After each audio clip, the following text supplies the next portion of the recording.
inqaba ngifikile Goli wemnganami ngayibona inqaba ngifikile Goli lapha intombi zimbeqolo mnganami hayi lapha siyabuya zimbeqolo mnganami kwantongazi yaduma sanibingelela ababukeli emakhaya namhlanje kwisihla session uhlelo luka Dr Dube TV. Namhlanje before siqale babukeli ningakhohlwa ukuthi ni like ni subscribe futhi lokho siyakuncenga siyakunxusa ukuthi ningakhohlwa ukuthi ni like iphinde futhi ni subscribe ngoba kuwusizo olukhulu lokho kuthi. Namhlanje siphethe umkhulu uDube siyambona namhlanje muhle uyacobezela. Sawubona mkhulu sakubingelela baba. Sanibonani nahlala sezansi. Yebo ninjani mkhulu? Siphilile. Hayi sikhona nathi mkhulu. Namhlanje siyibamba ekseni namhlanje. Ekuseni kakhulu. Yebo mkhulu, yebo mkhulu, yebo mkhulu. Inkosi yami ke uthi hayi ake ngivezele abalaleli bami. Yebo. Okay mkhulu, isigqabu lesi. Lesi sisidonso. Isidonso semali. Yebo mkhulu. Ungabe unebhizinisi. Ungabe udayisa etafuleni. Ndlela yonke yosuku udayisa ngayo. Ke lesigqabo ke siyaqhuma. Yebo. Bese uyageza. Uma uthanda futhi ungageza ngamanzi abandayo. Uthele into encane nje engaphansi kwalesivalo. Uhafu walesivalo. Into encanyana. Emanzini mase uyageza, mase uyakhuluma ukuthi yini oyifunayo. Oyifuna kula manzi lawo ozobugeza ngawo umkhulu. Yebo ukhulume ukuthi yini oyifunayo. Yebo. Yonto izokwenzeka njengoba uyishilo. Lesigqabo lesi sinamandla kakhulu. Futhi uyaqaba la lemashini. Ushayela imashini. Shaya le mashini. Yebo. Monga geza nje kathathu ngesonto noma ugqume kathathu ngesonto. Emva kwalokho kumase uyaqaba. Yebo. Ungakusiza kakhulu. Kanti futhi ungathatha futhi mhlambe inyanga ezisithupha leli bhodlela mhlambe liyimali phela. Yebo. Iningi kakhulu imali ngaka. Oh okay. Alihambi ngokusheshsha nje alincane nje lilingaka. Kuhamba kancane. Amafutha la umkhulu noma mhlambe into kanjani ngaphakathi? Amafutha kanye nenduku egayiwe elaphakathi kodwa ibuke ngathi incanyana nje kodwa hayi iyawusebenza umsebenzi. Iyawenza umsebenzi. Lemabhizinisi nje amakhulu iyawasebenza ngabe netafula izokwazi futhi ukukusiza. Okay mkhulu. Abantu futhi bayakuthanda kanye nabelungu uma usebenza abelungu. Hawu umlungu uyadideka ile nduku lokho. Akazi ukuthi ufika thini kuwena manje mesefikile. Hayi uyabhekeka. Yebo mkhulu, yebo mkhulu. Uyabhekeka amodla le nduku. Okusho ukuthi mkhulu le nduku le ifana nento mhlambe sifana nento enjengasemsebenzini ufuna mhlambe ukuthi umlungu akukhumbula ngazo zonke isikhathi akukhumbule nasesikhundleni futhi ungayisebenzisa mkhulu le nduku. Kukho konke nje ngoba phela uma usuthandeka phela yonke into isuke isivuma. Yonke into isuke sikuvumela. Isikhundla singakuvuma la ngoba phela usuthandeka umlungu usengasabona umuntu usuke sehlanya njengawe. Esehlanya nje ukuthi akafe njengawe. Esedlala impando umlungu. Ikhastoma uma kude setafuleni uma lidlula ngelithi lathi inhlala kubona liphelile ngalo. Yebo mkhulu. Isigqaba amehlo. Yebo mkhulu ngoba ufaka khona la phezulu kwamashiya. Phezulu kwamashiya. Yebo mkhulu. Isigqaba amehlo. Yebo. Kwathi inhlala ungeke adlule phela. Imali angethula yonke la kuwena ethenge ethanda kwasokufika kuyena. Usuka kuyena ngaphakathi. Kuyena ngaphakathi udonswa yilento. Yebo mkhulu. Yona impahla enkulu edonsa. Isigqabu mebesifuna umkhulu abantu bakho la mhlambe la endaweni zokuxhumana abakhiphe liphi nje igama ukuze nawe uzoshesha time ngoba seziningi kakhulu izinto zakho ezikhona la ezinkundleni zokuxhumana. Lana ngiye ngifaka impukane phakathi. Yebo mkhulu. Ingakho nje uma ufuna ukuhlukanisa ukhola ngizozwa kahle ukuthi ukhuluma ngani. Uthi ufuna impukane. Impukane. Nje ufuna impukane sengizobe sengazi mina ukuthi yini impukane. Isiphi lesigqaba okhuluma ngaso impukane? Kungena impukane ephilayo la phakathi izifele phakathi. Oh mkhulu kungena impukane ifele phakathi la kusona lesigqaba. Impukane. Ife la phakathi. Ife la phakathi naye khanda okunye. Oh isawumuthi nayo. Njengoba phela uyazi la kukhona khona impukane. Yebo. So kunento ekhona ethize. Yebo. Wale ziyahlangana ke sebaningi. Sakha into enjalo ukuthi ugcwala abantu. Ugcwale la kukhona khona impukane la hlezi kukhona khona abantu mkhulu. Kugcwele ukuthi mfi. Kuyagcwala khona impukane ingakho ke nje ukhona lempukane phakathi. Yebo. Hayi kuwena kuyandiza nje ama-customer, kuyandiza nje njengezimpukane. Manje le mpukane mkhulu kungenzeka ukuthi iyasebenza mhlawumbe ihambe ibiza abantu ibabize ithi ozani ngala ngasekhaya. Phela impukane phela iphuma ibhekeli. Yebo. Igcina sibuya nezinye impukane. Yebo. Iphuma ibhekeli ibe nezinye. Kanti futhi nalokho khona ezinye ziyezwa futhi khona la uyiwanga khona. Khona la kunuka ngakhona. Yebo mkhulu. Ya mkhulu ngizwa kahle iyangicacela mina ngizwa kahle manje mkhulu ake ngibuze ukuthi umuntu mhlambe mkhulu osayiphetheke lesiqabu lesi osesiphethe ngesandla sakhe mhlambe useyasisebenzisa mkhulu mhlambe ukuze siqale singene sizwane negazi lakho singene kuwena egazini kube isikhathi singana udinga izinsuku ezingaka ukuthi usisebenzise lo 3 days nje ubona kahle ukuthi yini eyenzakalayo ngalo 3 days nje kuphela ngalo 3 days ubona ukuthi yini leyenzekayo manje. Yebo. Empilweni yakho waphela kubalekile ukuthi siyilungise sibe clean mkhulu ukuze sizokwazi ukuqhubeka nokuphila ukwakha imizi yethu. Yebo. Wanokho bani ufuna ayisukumela angahlali phansi. Yebo mkhulu.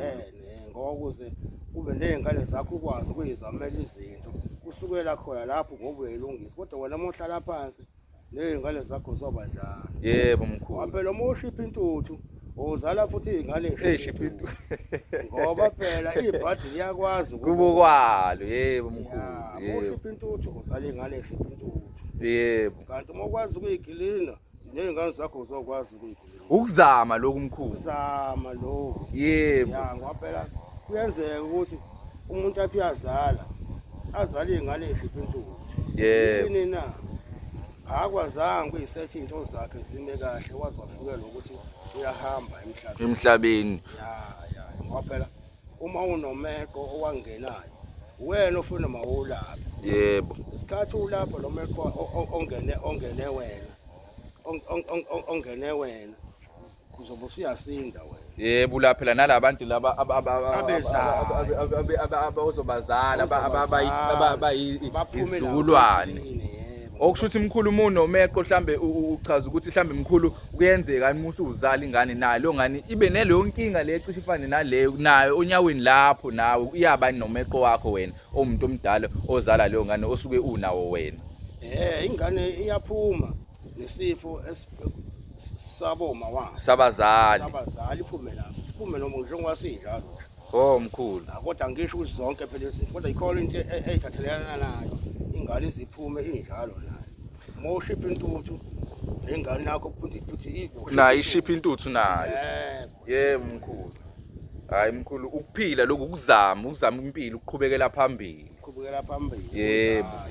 Ngoba mkhulu kunabantu abanamabhizinisana uthola ukuthi ibhizinisi impela nendlela ukuthi liye phambili kodwa manje akusenzekanga ukuthi liye phambili ngani na ngenxa ukuthi mhlambe wavele wafaka nje ibhizinisi washiyelela kubantu kanje athi kuzobonakala ngabantu ukuthi bayalithanda ibhizinisi lami bayeza kongixhasa noma cha.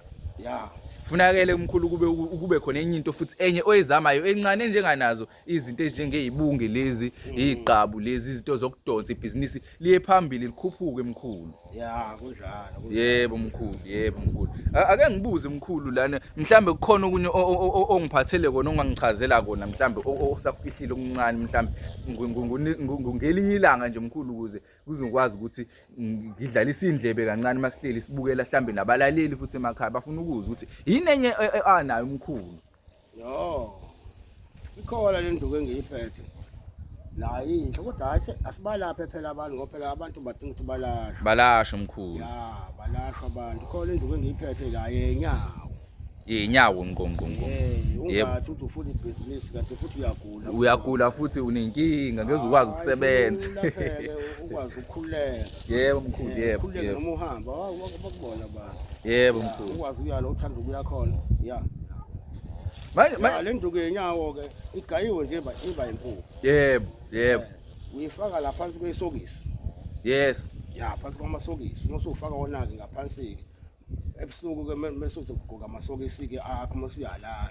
Yebo. Isikhathi usulele la le nduku yenyawo ithatha ivala yonke nje semthamo kusekusena lutho. Lezi inyawo ehlabayo ezigwazayo. Uvuka usunenyawo ezifresh ngoba khona ngelilanga umuntu akhala umkhulu athi yena ushawe inkwashu yena onyaweni lakhe. Yebo konke lokho ukushaya ngokuvana kusame time. Yebo mkhulu. Athi yena mhlawumbe inyawo zakhe zinenkinga mhlawumbe zinezilonda ngaphansi kuphela.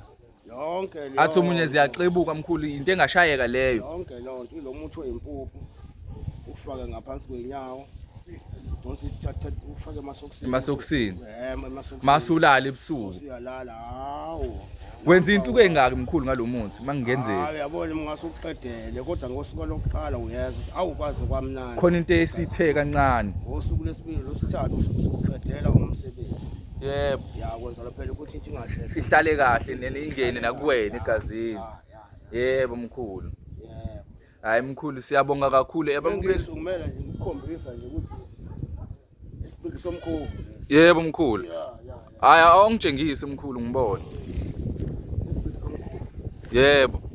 Omningi umsebenzi ngale somkhovu. Yebo mkhulu. Ngekilanga ngeke ngikhulumele ngaso lesipili somkhovu ukuthi wenzani. Uchaze ngaso. Yebo. Yabona ke lokho. Uthangazana lo. Yes mkhulu yebo. Awu wona le engilapha ngisho nesifo sokuwa. Uthangazana Lapha ngaso isifo sokuwa. Yebo mkhulu. Lokho umdlavuza lokho. Yebo. Njengokunje umdlavuza igama lakho. Yebo. Isifo somdlavuza lesi. Uyadlavazela nje kanjalo. Mune inkinga yesifo somdlavuza uwona umuntu omnikeza wona lo. Owenza ngawo umdlavuza. Yebo mkhulu. Engilapha ngawo umdlavuza umuthi lekhaya kugcwele nje segcikeni.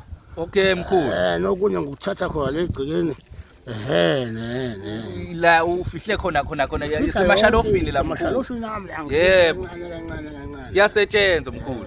Uyabona ke lo uphunyuka bemphethe lo. Yebo mkhulu. Inkunzi engenampondo le. Yebo. Uphunyuka bemphethe lo abe intelezini. Yebo. Hawu ngena kahle kakhulu uma ukuthi ufuna ukuphunyuka bemphethe nangu uphunyuka bemphethe leli igaqa ngale encane lidlala indima enkulu kakhulu. Uphunyuka bemphethe. Sithi ukuchaka kancane. Yebo. Eduzane kwesigqiki semkhovu. Baningi mkhulu abantu abake bezwe kwesigqiki somkhovu bangakazi basibone behlezi bezwe ngaso kuthiwa kunesihlahla ekuthiwa isigqiki somkhovu. Yiso lesi.